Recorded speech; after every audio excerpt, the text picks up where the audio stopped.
Lakeland Public Television's Common Ground is brought to you by the Minnesota Arts and Cultural Heritage Fund.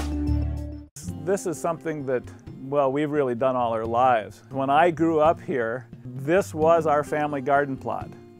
It was, I mean, from the time my folks moved here in 1940, this was always our garden plot. I mean, it's got perfect exposure and lots of sun and good soil. So this is where we always gardened. So, I mean, it's just something that I grew up with. Our partners, Grant and Christy, are kind of the technical experts. I mean, they really have done a lot of research. They've been doing this for 10 or 11 years. And so they've really got a lot of technical background and really have introduced us to a lot of the more organic practices that we use now. We're glad to see people's interest in sustainable agriculture and community-supported agriculture because people have really become disconnected from their food sources. People don't know. We've had people that don't know that carrots grow in the ground. You know, when we, especially early in the season, when we're doing a lot of greens, we'll distribute the food to everybody, and then the phone starts to ring, and they say, "What's this? We got this crinkly green leaf thing, and what are we supposed to do with this?" Or you know, and even some fairly common vegetables that, you know, they don't know. People have never seen. These are all different kinds of basils. You know, people just don't see the kind of variety of things that we grow. We like to expose people to you know, different types of tomatoes, some things that are a little bit different. To most people, you know, a tomato is round and red. A tomato isn't long and zebra striped or white.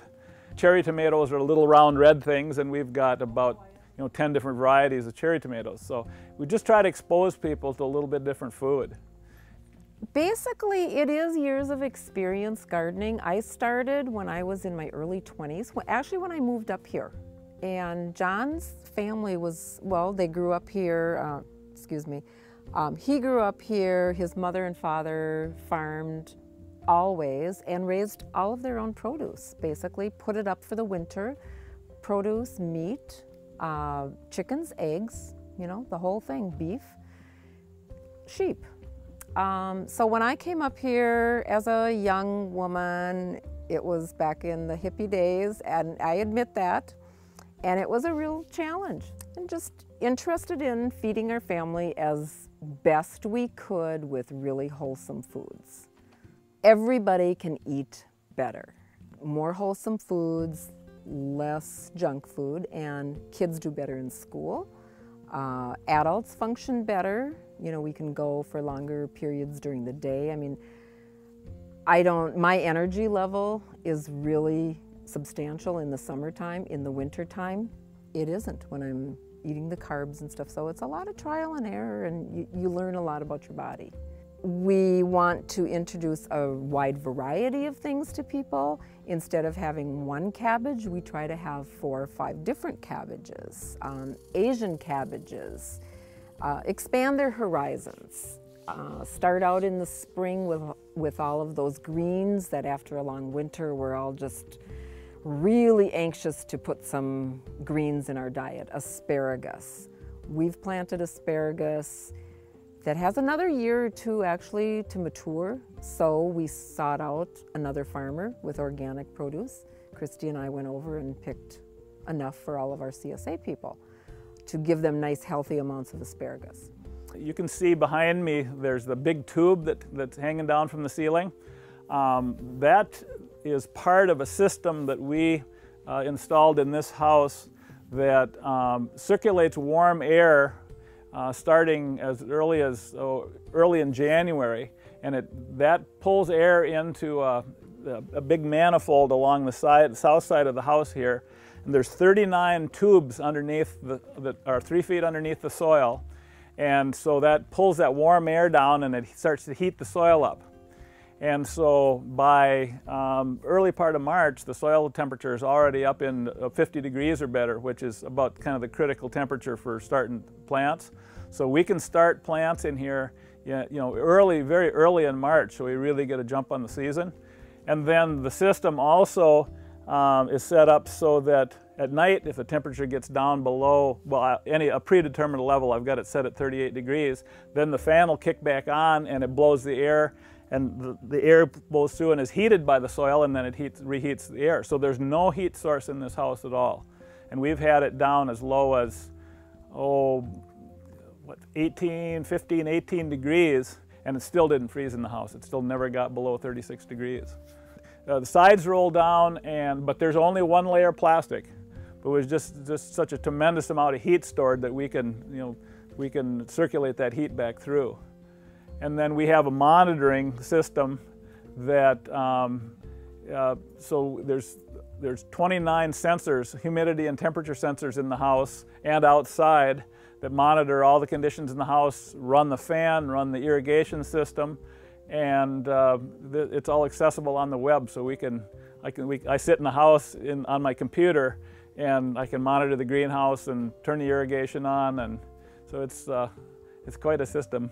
When I grew up, of course, everybody gardened, and people would talk back and forth. Well, how's this doing, and how's that doing, and kind of offer hints back and forth. And now, of course, with the internet, I guess we have such a tremendous resource, and we can find a lot of information. But still, it's the things that you learn directly from someone else that's good at it. For instance, we found out just the other day from Christy that Brussels sprouts, you have to take the leaves off of Brussels sprouts to get them to completely fill out. We grew these huge Brussels sprout plants, but they had just little tiny Brussels sprouts on them. Well, you find out you got to prune the leaves off of them. If you prune the leaves off, then they put their energy into the sprouts instead of the leaves.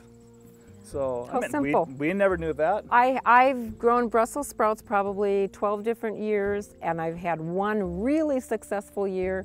And she was just walking by the other day and said, "Oh, you really need to do this next week. It's about that time." And I'm going, "Do what?"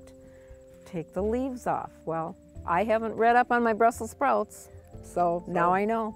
Most people think that food comes from a grocery store and don't have any connection with how it's grown or how much time it takes or the process that's involved.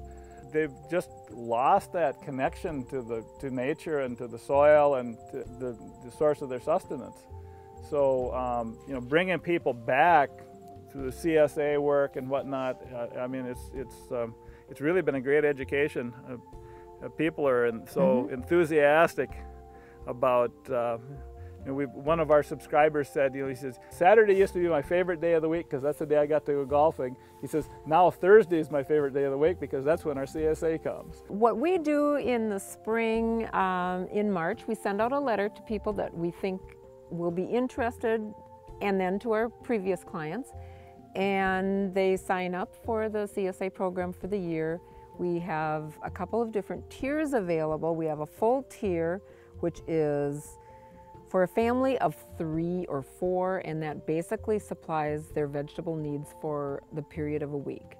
Then we also have a half share, which in this area we have a lot of retired couples, so that's generally what they go for. Unless they're vegetarians, then they do the full share. And they have a weekly pickup or drop-off. We have a facility in Longville where people can just go in and pick up, and that saves them coming to us. It saves them 14 miles every week. Cumulatively, that's a lot of miles for the season, so we feel really good about that. Yeah, our partners, Grant and Christy, have people come to their vegetable stand. They have a separate little area where the CSA customers pick up, and then we deliver to Walker. If there's one thing that I would like to educate people about, it is try your vegetables and support your local agriculture vendors, whether it's Bemidji, LaPorte, Walker, Reamer, Outing, Brainerd. There's a lot of us out there, and it's a growing business. And the more support we have, the more it will continue to grow, and families will be able to eat much better. If you enjoyed this segment of Lakeland Public Television's Common Ground, consider making a contribution at lptv.org. If you have segment ideas pertaining to North Central Minnesota, contact contact us at legacy@lptv.org.